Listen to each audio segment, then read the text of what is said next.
యేసుక్రీస్తు పరిశుద్ధ నామములో మీ అందరికీ శుభములు తెలియజేస్తున్నాను. భయపడకము, నేను నీకు తోడుగా ఉండి అన్ని విషయాల్లో నేను నీకు జయమును కలుగజేస్తాను. ఈరోజు మనం ధ్యానిస్తున్న అంశము యోబు గ్రంథం 5:19 మనం ధ్యానిస్తాము. అక్కడ ఏం రాయబడి ఉందంటే, 6 బాధలలో ఆయన నిన్ను విడిపించెను, 7వ బాధలో కూడా ఆయన నిన్ను విడిపిస్తారు.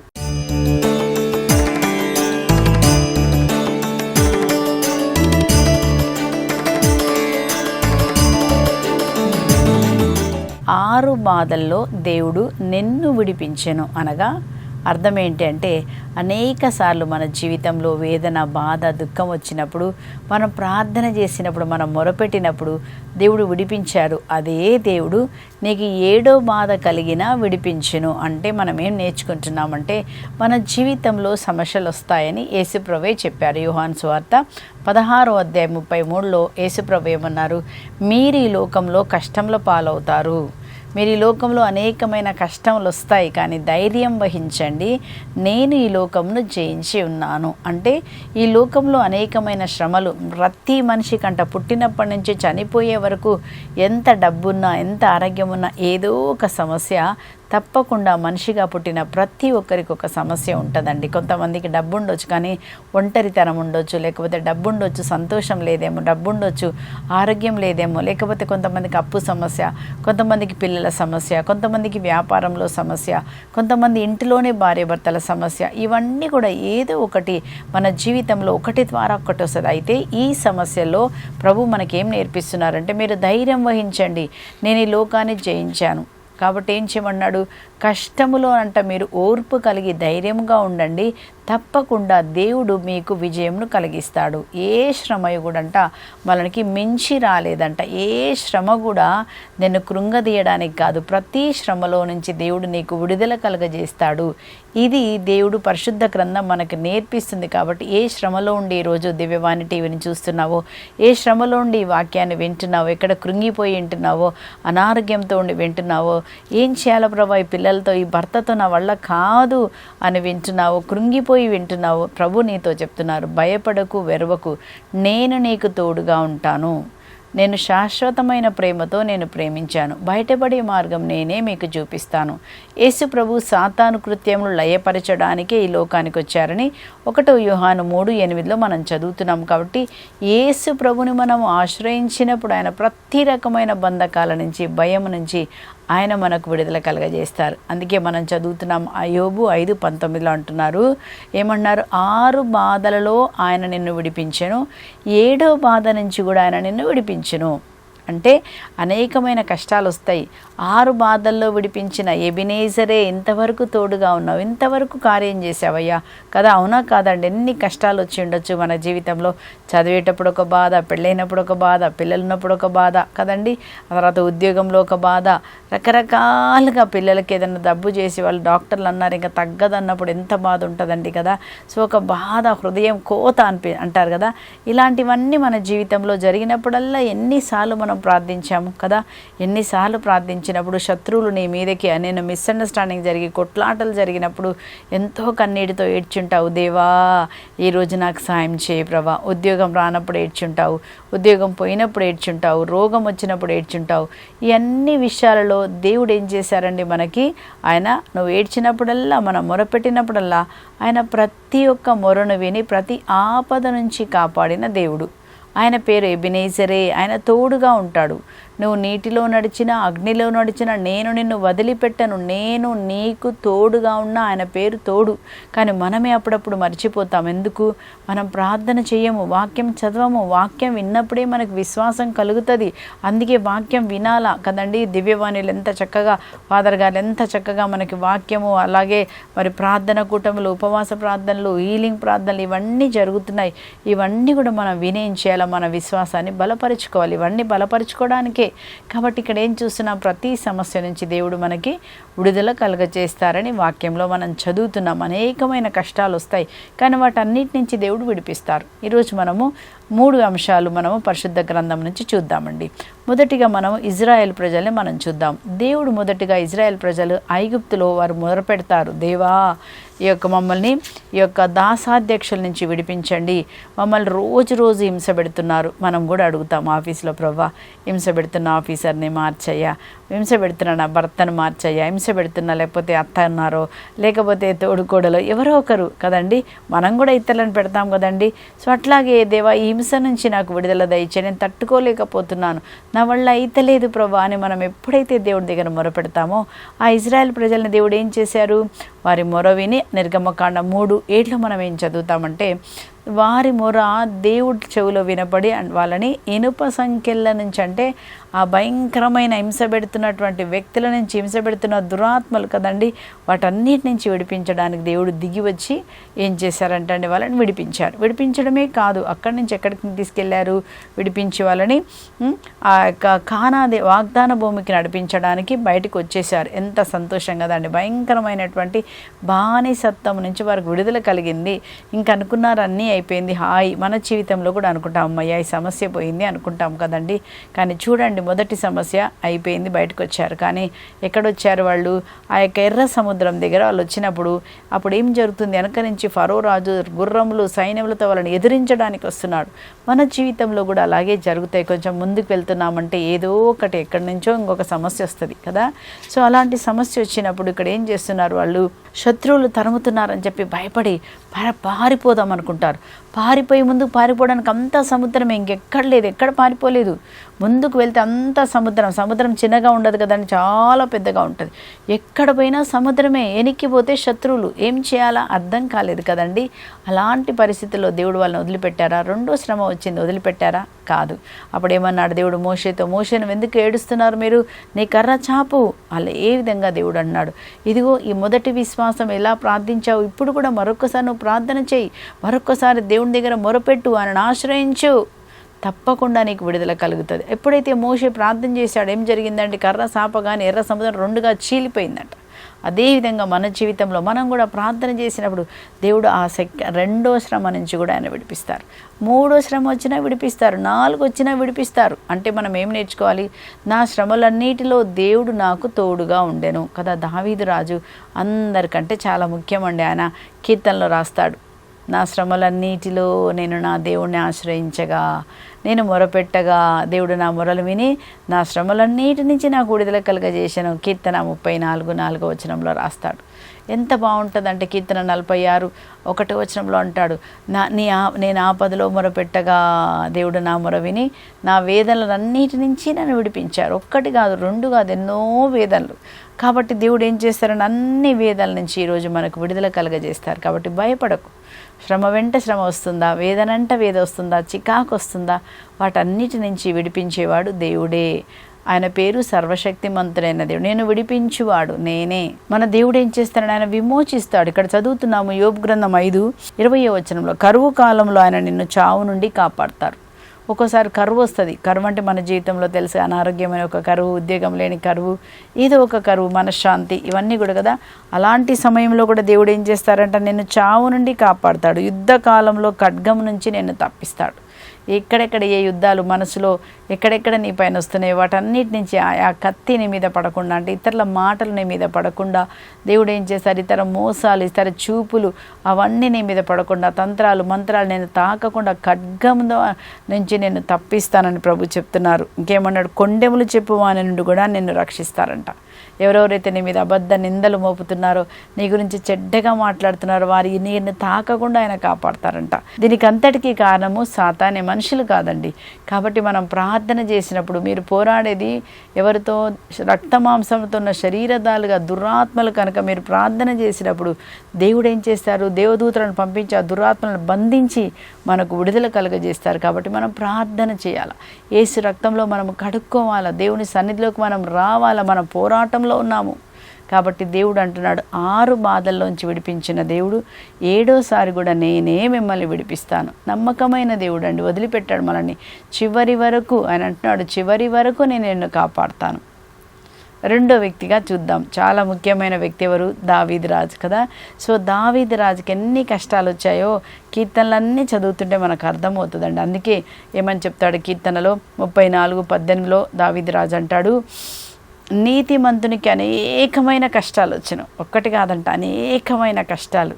మనం అనుకుంటాము బైబిల్ చదివితే ప్రార్థన చేస్తే ఇంకే కష్టాలు రావు అనుకుంటాము. కాదండి, ఇక్కడ బైబిల్లే చెప్తుంది, వాక్యంలోనే మనం చదువుతున్నాం, ఇది సత్యము. ఏమంటున్నారు? నీతిమంతునికే, దుష్టుల సంగతి ఇంకా పక్కన పెడదాం, ఓకేనండి. దుష్టులకు కాదు, నీతిమంతులకి అనేకమైన కష్టాలు వస్తే వాటన్నిటి నుంచి కూడా దేవుడు విడిపించును. ఇది శుభవార్త.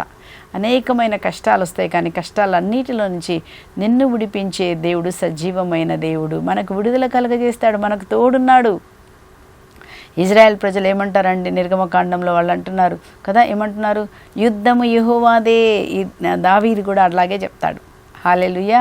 సో ఎన్ని కష్టాలు వస్తాయంటే అనేకమైన కష్టాలు వస్తాయంట. ఒకటి కాదు, రెండు కాదు, మూడు కాదు, అనేకమైన కష్టాలు వస్తాయి, కానీ వాటన్నిటి నుంచి విడిపించువాడు దేవుడే కదా. అందుకే దావీదు రాజు కీర్తన 18లో దావీదు ఈ విధంగా చెప్తున్నారండి, ప్రభువు నాకు శిల, కోట, నా దేవుడు నన్ను ఆపదల నుంచి రక్షించువాడు, నేను ఆయన మరుగుజొత్తును.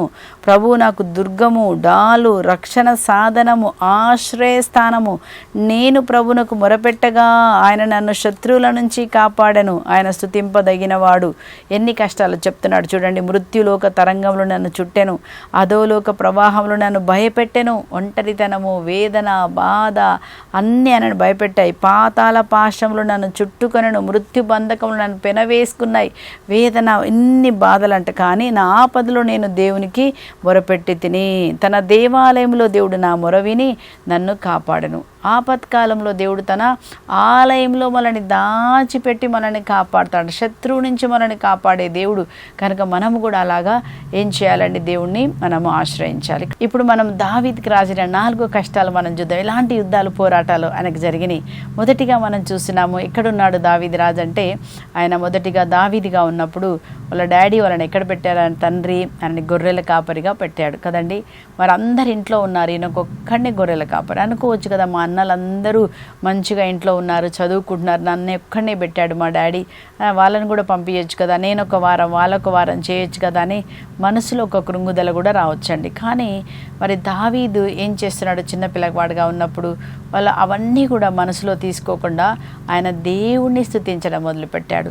ఆయన అంటాడు కీర్తన 27:10లో, నా తల్లి తండ్రి నన్ను మరిచిన దేవుడు నన్ను పరామర్శించి ఆదరిస్తాడు. దేవుని యందు ఆనందం పొందుతున్నాడు. అందరూ మనల్ని వదిలిపెట్టిన దేవుడంట, ఆయన ప్రేమ, ఆయన కరుణ ఇస్తారంట. అలాగే అంటున్నాడు అక్కడ. మరి మొదటిగా ఆయనకు వచ్చినటువంటి అక్కడ శ్రమ ఏంటంటే, ఆ గొర్రెలను కాసేటప్పుడంట ఎలుగుబంటులు, సింహములు వచ్చినప్పుడంట వాళ్ళ గోళ్ళ నుంచి నన్ను రక్షించాడు ప్రభువు. అవన్నీ కూడా ఒంటరిగా ఉన్నాడు అక్కడ. సింహములు, ఎలుగుబంటులు వచ్చాయి, ఎవరు కాపాడేవాళ్ళు లేరు, కానీ నా దేవుడు సింహమును ఇంకేమన్నాడు? ఎలుగుబంటు నుంచి నన్ను కాపాడాడు దేవుడు. చూసారా, అక్కడ యుద్ధం అయిపోయింది. కానీ రెండోసారిగా మనం చూసినాము. అప్పుడు ఏం జరుగుతుందంటే, రెండో యుద్ధంగా ఎక్కడికి వెళ్తున్నాడండి? అభిషేకం తర్వాత ఆయన గొలియాతు దగ్గర నిలబడుతున్నారు. మనం చదువుతున్నాం గొలియాతు గురించి అదే అధ్యాయంలో 1 సాముయేలు 17వ అధ్యాయంలో అక్కడ మనం చదువుతున్నాం. ఏం చూస్తున్నాం అక్కడ అంటే, అక్కడ గొలియాతు నిలబడుతున్నాడు కదండి. ఈ గొలియాతుని ఎదుర్కోవడానికి దావీదు వెళ్తున్నాడు. మన జీవితంలో కూడా ఒక సమస్య అయిపోయిందంటే మరొక సమస్య వచ్చేస్తుంది. ఒక కష్టం అయిపోయింది, మొదటి సమస్య నుంచి విడిపించిన అదే దేవుడు రెండో సమస్యను కూడా విడిపిస్తాడని విశ్వాసంతో మనం నిలబడాలి. దావీదు అలాగే విశ్వాసంతో నిలబడ్డాడు.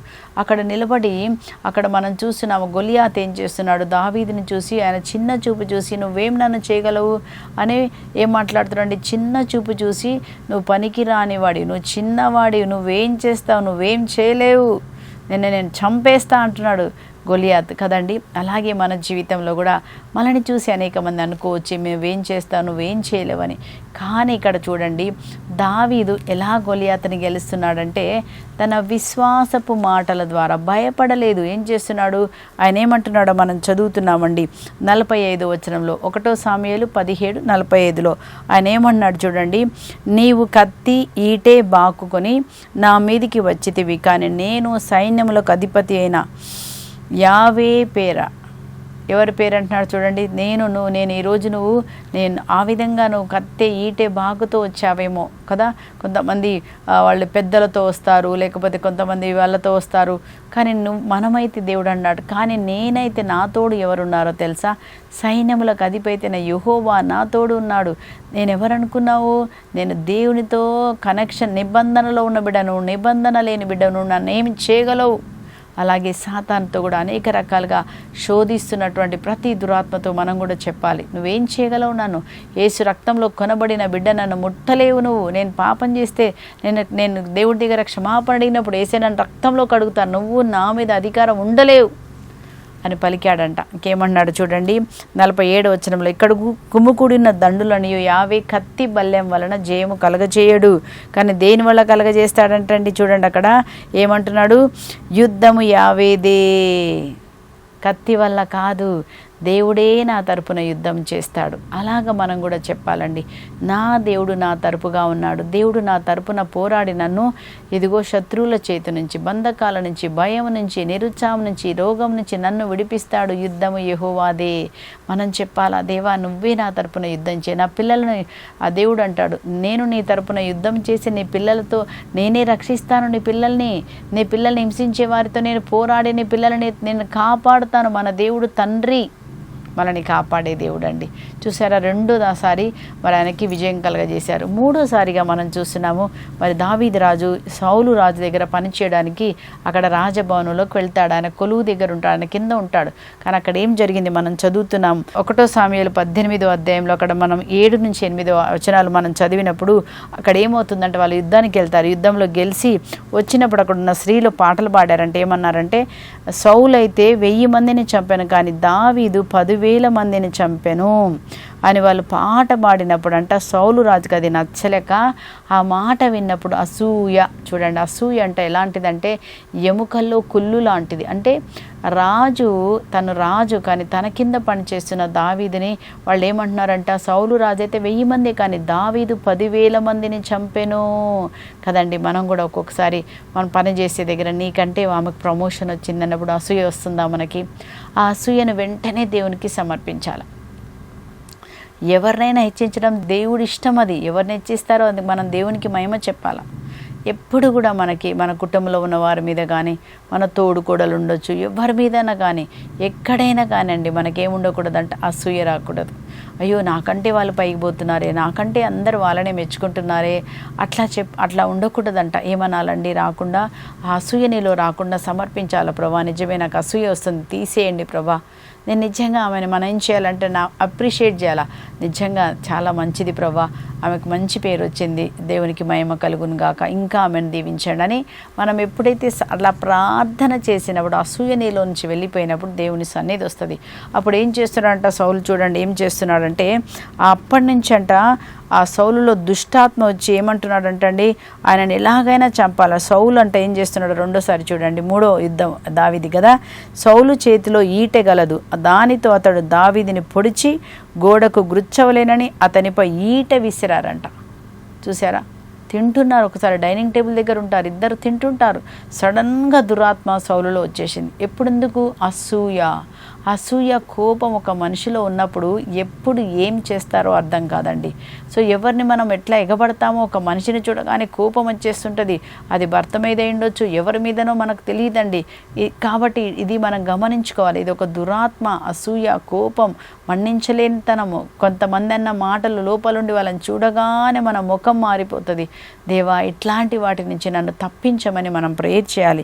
ఇక్కడ చూస్తున్నాము, కానీ ఇక్కడ చూసిన ఏం జరిగిందండి, కానీ దావీదు 2 సార్లు సౌలు ఎదుట నుండి తప్పించుకున్నాను. దేవుడు ఏం చేశారు, అప్పుడు కూడా సౌలు నుంచి కాపాడతారు. 4వదిగా దావీదు చూస్తున్నామండి, చివరికి రాజుగా ఉంటాడు, కానీ చివరికి ఇంకొక యుద్ధం వచ్చింది. సొంత కొడుకే తన యొక్క సింహాసాన్ని ఆక్యుపై చేసుకుంటాడు వేరే వాళ్ళతో కలిసి. అప్పుడు దావీదు రాజుకి ఏం చేయాలో తెలియదు.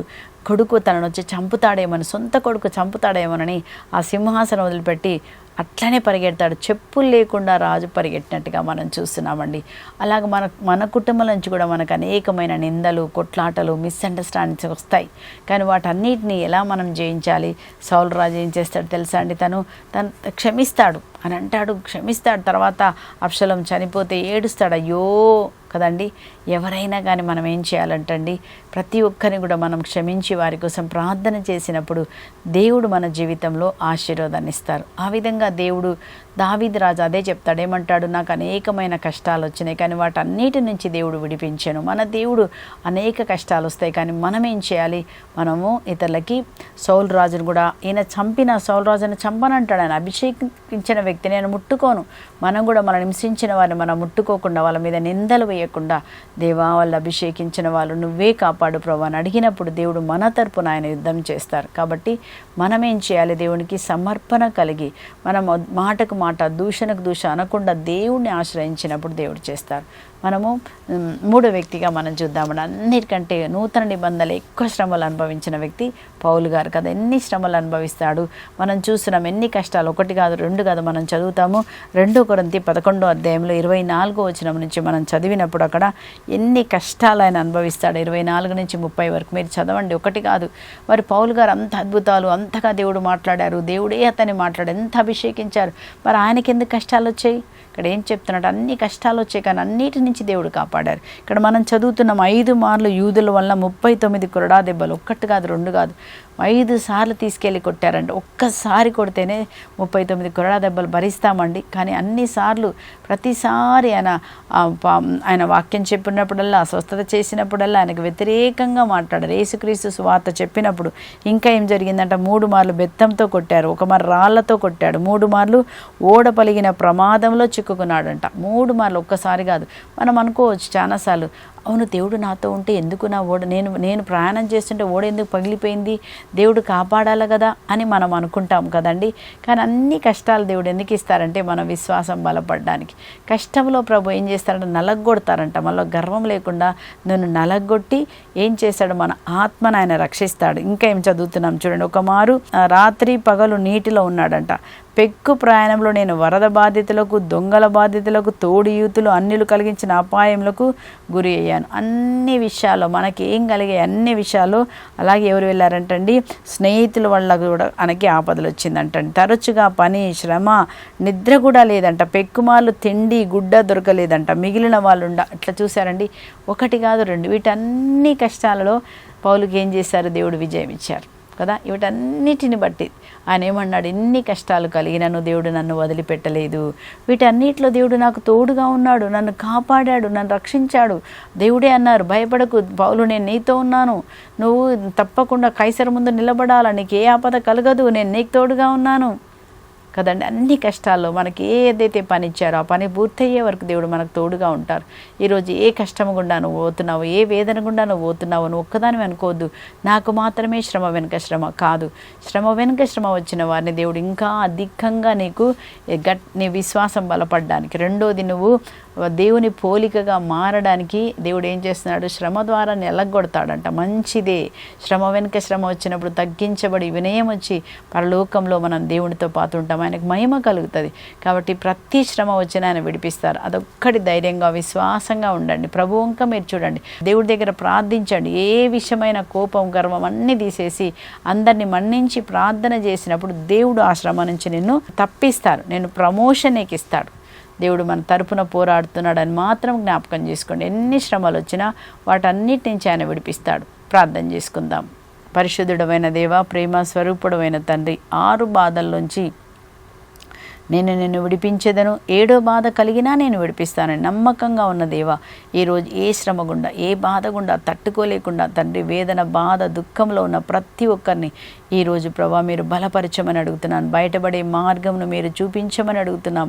ఏ పాపం ఉంటే దాన్ని ఒప్పుకొని బయటపడడానికి కావలసిన కృప, కనికరము మీరు దయచేయండి. దావీదు రాజును ఎన్ని కష్టాల నుంచి దేవా మీరు తప్పించారో, దావీదు రాజు ఏ విధంగా ప్రభా తాను తగ్గించుకొని అయ్యా మన్నించి ప్రభా అయ్యా పరిశుద్ధంగా జీవించాడు. అదేవిధంగా మేము కూడా జీవించుటకు కావాల్సిన కృప, కనికరము నీ దగ్గర మేము పొందుకునేలాగా సాయం చేయండి. మీ గొప్ప కృపను మాకు ఇవ్వండి. పౌలు గారికి ఇచ్చిన కృప, శ్రమ ఓర్చుకునేటువంటి ఆ సహనము, ఓర్పు మాకు ఇచ్చి ప్రభా ప్రతి శ్రమలో నీ వంక చూస్తూ అన్నిటినీ జయం పొందుకునే విధంగా మా విశ్వాసాన్ని బలపరచమని మా ప్రభును తండ్రి అయిన యేసుక్రీస్తు అతి పరిశుద్ధ నామం పేరిట అన్నీ అడిగి పొందుకొని మీకు సమర్పించుకుంటున్నాం పరలోకపు తండ్రి. Amen, amen. దేవుడు మిమ్మల్ని దీవించునుగాక. ప్రతి శ్రమ నుంచి, ఎన్ని యుద్ధాలైనా అన్ని యుద్ధాల నుంచి దేవుడే మనకి తప్పించి విజయం కలగజేస్తారు. Praise the lord.